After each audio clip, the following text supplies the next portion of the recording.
Uy! So, ito na nga.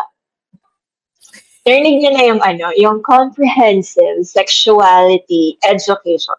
Yung pinapropose ng chika dyan. Maraming chika, maraming reservations, at napakinggan po natin ang mga sentiments ng ating mga kababayan regarding this bill. Pero pag-usapan natin, naging seryoso bigla. Kapihan. Pero balik tayo dun sa mga bata tayo, di ba? Saan ba natin unang mga bata, childhood pa.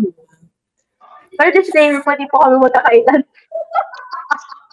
Linawin lang natin. At para to sa actually magandang point yun. Para alam nila yung kung saan bracket. Ako po, 38.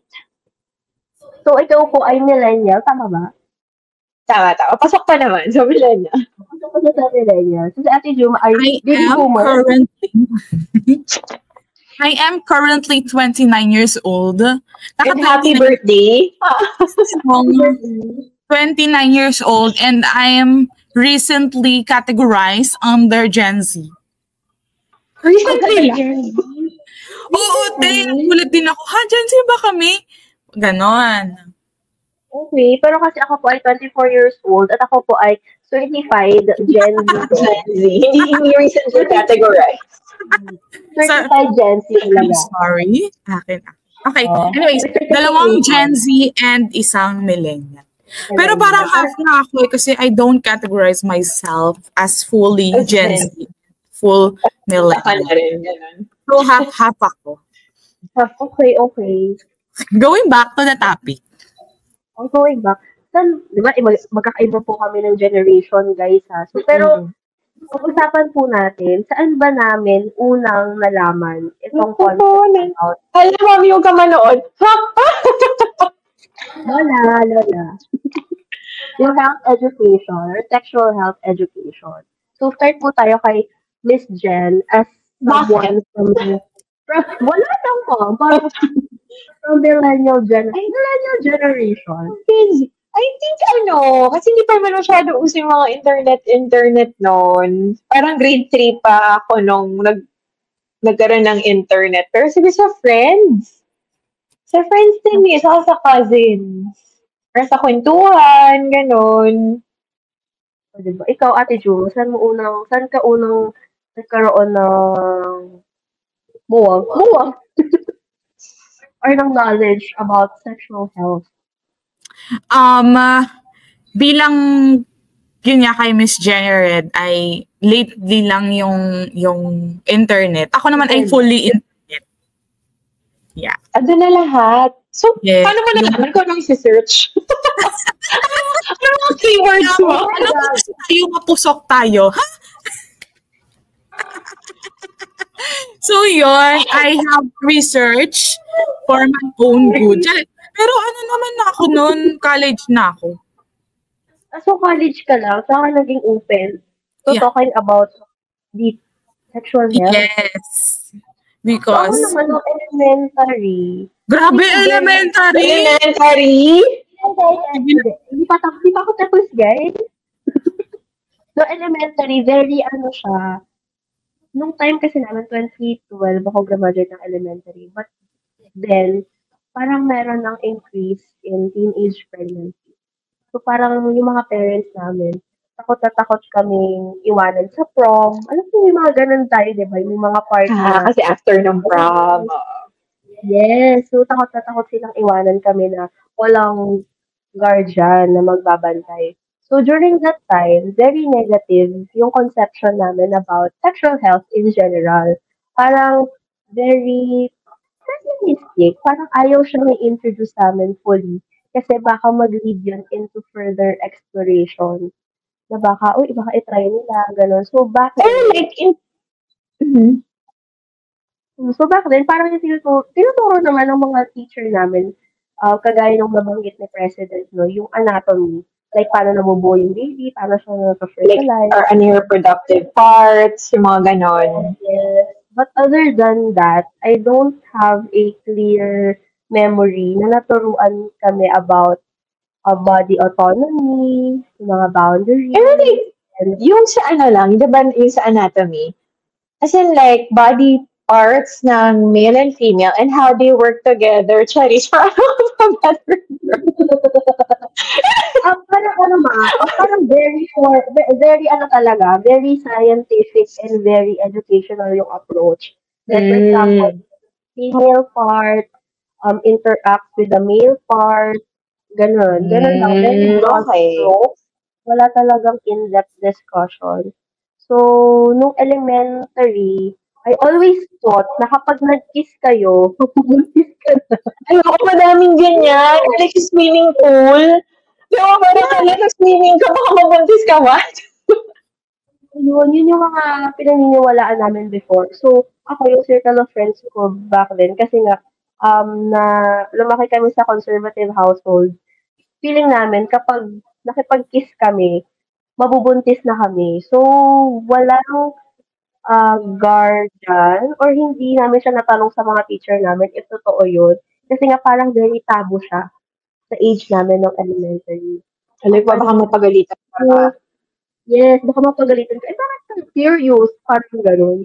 Pero back then, yung curiosity ko talaga, totoo ba yun? Kasi hanggang high school, ako yun talaga yung belief ko. Pero si Jonah, bongga, college pa siya na curious. College lang talaga, Hindi.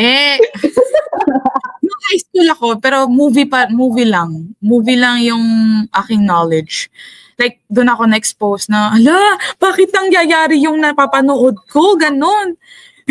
Pero yung, talaga, yung in detail is college na. College. Yun. Pero like, wala kang napagtanungan, ganon. Wala. Kasi yun, parang katulad din kay Jana na yun yung time nga talaga na super taas ng teenage pregnancy, yung mga hindi pa nakaka-graduate, nabubuntis. Parang meron din sa family ko na mga pinsan kong matatanda na sunod-sunod silang nabubuntis. So, it's like, parang, after nila mabuntis, parang naging outcast na sila. Parang, ba't naman? Dahil nga ang plan, sa parang aga. Tingnan mo yan si kaya ganyan yan, no, ang ganon. Ang landi-landi niyan. Ganon. So parang ang pumapasok sa utak namin is masama yun, ganyan-ganyan. So hindi namin siya dinedwell simply because tinuro sa amin ay masama yun. Ganon. Parang may talaga siya, may takot talaga na parang, oh my God, pag nangyari ito, wala na, hindi na makakapag-aral, wala na sila. Pagka nung estudyante sila, tapos nabuntis sila, parang natapos na yung life nila, parang ganon. Parang sabihin nila, tingnan mo yan si wala na narating yan, ganyan. Sa 24 years old ako, bawal pa rin ako manood ng kissing scene sa bahay. Oo, Tim. Ako college din. Awkward pa rin ako sa lola ko. Tapos sabi niya, huwag kang titingin. Ha?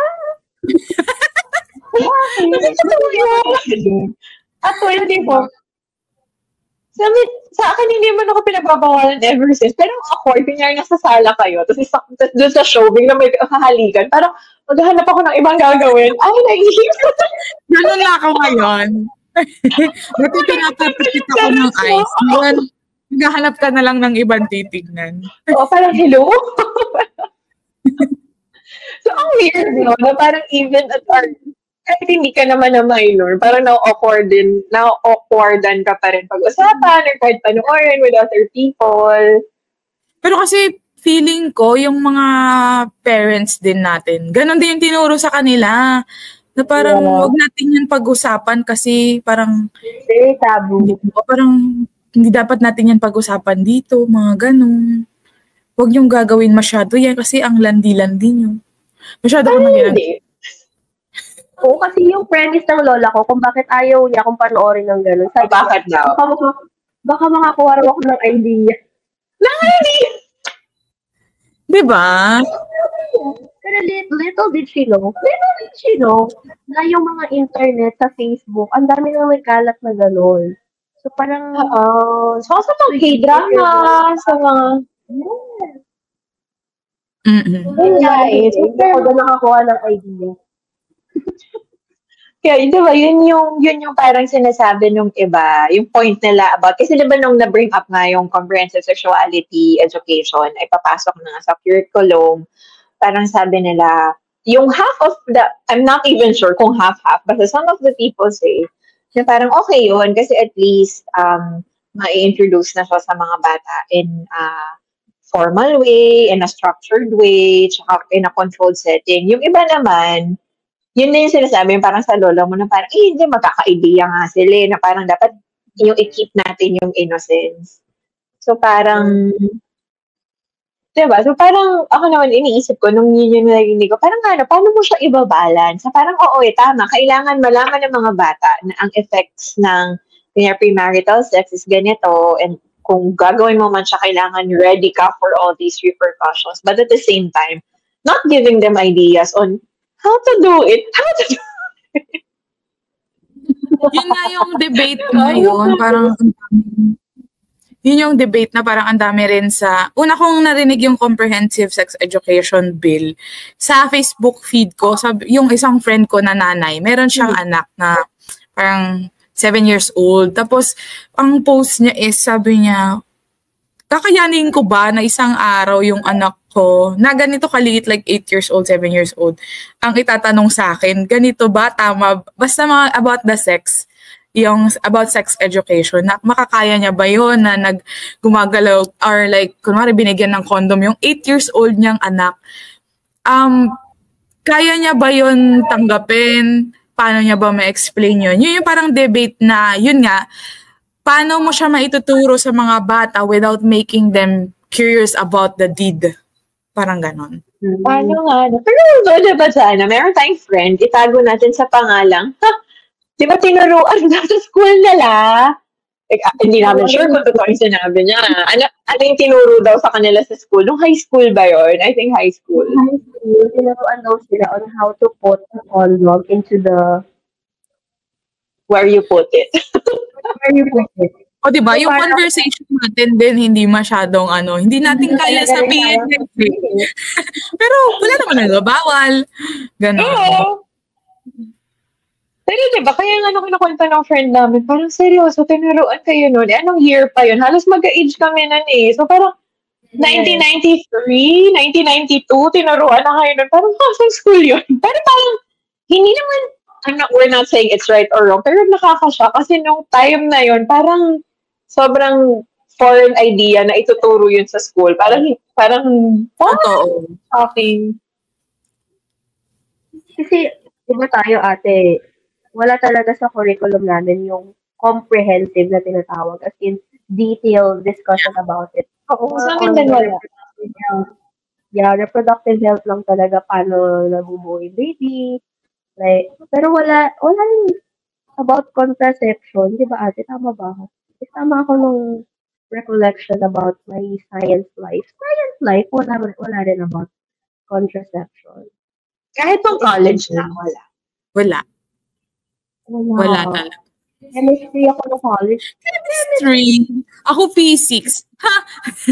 Hindi, pero wala ng high school, wala rin ng college. Wala ng college. Since ko talaga imagine. Wala. Yes. Imagine, wala talagang resources.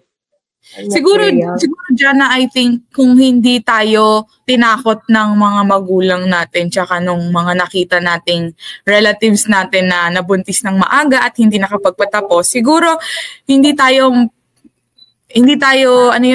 matatakot na magawa yun. Possibility na magawa natin siya.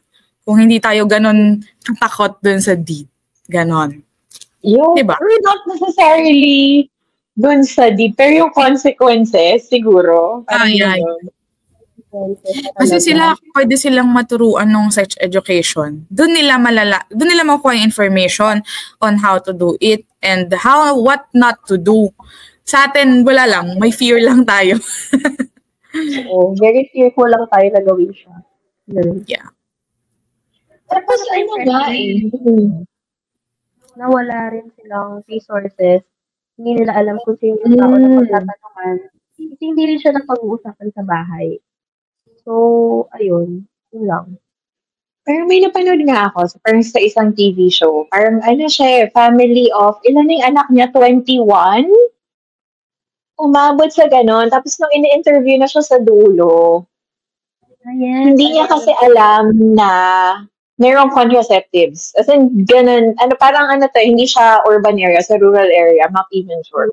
Pero ang whole point is nung tinanong siya, bakit ang dami mong anak? Bakit hindi ka gumamit ng contraceptives? Hindi niya alam na may available. At hindi niya alam na libre lang yun binibigay ng health center. Very accessible siya. Mm-mm. So, lang sa information dissemination. Yes, But, information. ayun nga. You have to, bago mo ma-share yung information, you have to explain what it is for. Parang gano'n, diba? Parang siguro ganun. Pero sabi naman kasi dun sa parang gagawin naman siyang age appropriate for every kinder. Pero yun nga, parang naaalala ko lang, sabi ni President, may mga terms lang siya na he doesn't agree with, na parang gusto pa niyang ma-revise or ma-refine. President. Na parang si BBM, na-interview siya about it, na parang he understands the need to educate our children about the effects of premarital sex and HIV and ganon. Pero there are some terms na he thinks is unacceptable na maturo for kinder, for elementary. So he wants it revised, refined. I think if magaging ganun nga, na ma-adjust siya by age, tapos bago siya maipasa talaga is talagang natutukan siya and nakita siya ng mga taong involved, siguro magiging maganda naman siya. Yes, opportunity talaga ang CSE. Saka di ba tinanong natin yung mga interns natin for them, and yung mga issues na intern natin like 19 ng mga 20, 21. Sila they're okay with it kasi sabi nila, rin naman ang pinagkukunan lang din namin TV show, or pag curious kami about like anong mangyayari pag ganito ganyan, friends lang din ang nag-uusap-usap na ang source is TV show or internet lang din. So parang sa kanila, they prefer na sa classroom setting nila matutunan. So I was like, okay, that's a good perspective na parang sa students themselves, parang okay sa kanila. But syempre, ayun nga, dahil gusto natin alagaan yung mindset ng mga kabataan. Siyempre, madami pang ibang kino-consider when it comes to the curriculum, yung mga policies, yung mga paano siya i-implement. And yes, tsaka hindi lang siya kasi about pregnancy or preventing the young na gawin yung lead. Parang it also tackles health concerns like yung HIV. Yes. We want to protect them na hindi makuha yung mga sakit na yun. So, I think it maayos siya, kagaya ng sabi ni Ms. Jen. Opportunity yung CSE to really equip the young with the information that they need in order to conduct their sexual self more safely and more responsibly. Ang ganda. Sa Miss Universe ka dyan. I think you kulang. Kasi hindi na siya sa mga bata ate. Kasi for example po kami ni Miss ni Miss Juma. Feeling ko magiging learning opportunity rin siya for us as students dati na hindi naman nagkaroon ng chance to learn about sexuality education. Pag nag-sit-in tayo na, parang, ganun pala yun. Ganun ba? Pala yun. Yeah. Saka yung speaking of HIV, parang may nag-guest kasi kami doon sa radio show namin ni RD Ember. Hello, RD Ember. Ingat dyan sa Myanmar. Alam niyo ba na meron sa Philippines, meron ng recorded cases of HIV sa mga 0 to 4 years old? Tapos ito nung minention yun, I was like, baka kasi yung nanay meron, so nung nag-breastfeed, nahawa or na-transmit. So, kinarify ko. I was like to clarify, transmitted during birth or ganun. No, from sexual act. I was like, what? 0 to 4. So parang, di ba, tapos parang after nung show, dahil na-shock ako, pinag-usapan namin ni Miss Jana yun. Tapos parang, doon din namin napag-usapan na baka kasi minsan hindi aware yung mga batang ina-abuse na pala yun, or parang na dapat hindi hinahawakan kung ano man doon sa katawan nila. Boundary. Na parang kahit sabihin na kiss lang, alam mo yun, na parang, pero sobrang nakakasya kasi yung 0 to 4, na parang 0 to 4. Kaya nga. Parang, Actually, may na-share din yung mga interns natin kung bakit sila agree na magkaroon ng comprehensive sexuality education. Kasi parang, meron silang nakilala na bata, na hindi niya alam na victim na pala siya ng rape. Not until pinag-drawing sa kanya yung nangyari. Kasi parang sabi siguro sa kanila, laro lang, ganon. Yes. So, parang yung mga ganon, baka through this bill, maiwasan natin na magkaroon ng instances na ganun. Kasi alam na ng mga bata on how to protect themselves. Yung awareness. Siguro yung challenge lang talaga, no? Paano mo siya i-balance na. nakalungkot. Pero kung babalik tayo dun sa times natin, would you have wanted na naturo na yun? And kunyari ikaw, Miss Juma, like, would you have wanted na high school naturo na yun sa'yo? Para hindi ka na nagsisearch ng college, Charis. Hindi ko alam. Kasi feeling ko, iniisip ko pa kung naturo ba sa akin, tinry ko ba yun? Parang ganun. Diba? Kasi alam ako so parang, what if i-try? Ganon. Parang may ganon. Ano gagamitin yung information? Diba? Pag tinuro, lang, disclaimer, gagamitin nyo to pag ganto, ganyan. Yes. Yes. Yun pala yung ate. Feeling ko tama si ate doon. Kailangan mo karoon ng some sort of disclaimer. Huwag niyo subukan. Gagamitin mo lang pag dumating ka na sa age na ganito, ganyan. Yun nga, pero hindi natin sila mapipigilan nga talaga. Ano ba? Pero oo nga, no? Come to think, Try ko ba? isip ko rin yung sarili ko. Hindi ko mako-curious din ako. Parang di naman ganun yun. Try nga. Yeah, like that. Kasi, I'm sure yung kasi may, alam naman natin yung mga younger boys ay mas, ang tawag dito, mapusok pag high school. So, kung alam na nila yon and wala na silang fear dahil meron silang ganitong information, I'm sure they would try it. Pero siguro, mas protected kasi alam nila na may contraceptive. But I don't know. Meron pa rin namang nagtatry. Wala nga lang tamang information. Regardless of the comprehensive sex education. Oo nga. Kasi diba parang sabi nga, eventually, matututunan naman siya eh. Kahit anong gawin mong like gatekeep or like pag-protect, matututunan yan eh. Like, at one. Iba ginagawa na nila bago nila natutunan. So, ayun. So, parang yun lang yung hope natin na parang I'm still torn on agreeing and not agreeing. Pero parang dahil nga mas na-thresh out natin ngayon dito, parang oo, madami siyang benefits na sana lang yun nga, magawa siya ng tunay na age-appropriate for every level without making them want to try it that early. Parang, yeah. Parang masatisfy lang yung curiosity nila about the information but not actually natural. Wait lang, alam ko last minute na to. Di ba sa Amerika mayroong sex education? Yeah. I think yes. And then, yung rate ba ng pregnancy nila mataas? Hindi naman, di ba? Oo nga, no? magandang parang maging context yun or like reference na parang how it worked there or how it did not work there para at least, diba? Pero parang naging careless sila dun sa isang NGO sa Philippines na sinabi niya, naging instrumental daw yung sex ed sa pagbababa ng pregnancy rate sa isa sa mga provinces dito sa Pilipinas. Ay, taga. At least okay na sample na yun. We are advocating for the implementation of the bill at the national level. Kasi, why not? Wala na nasabi kasi why not?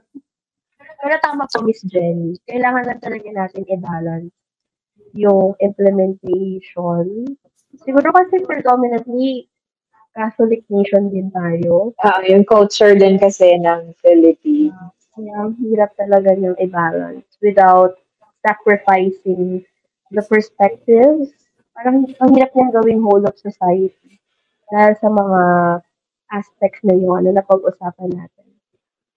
Yeah, I think to end this, I think dapat lang nilang maisip kung saan ba talaga, para saan talaga yung bill to stop the rising number of pregnancy or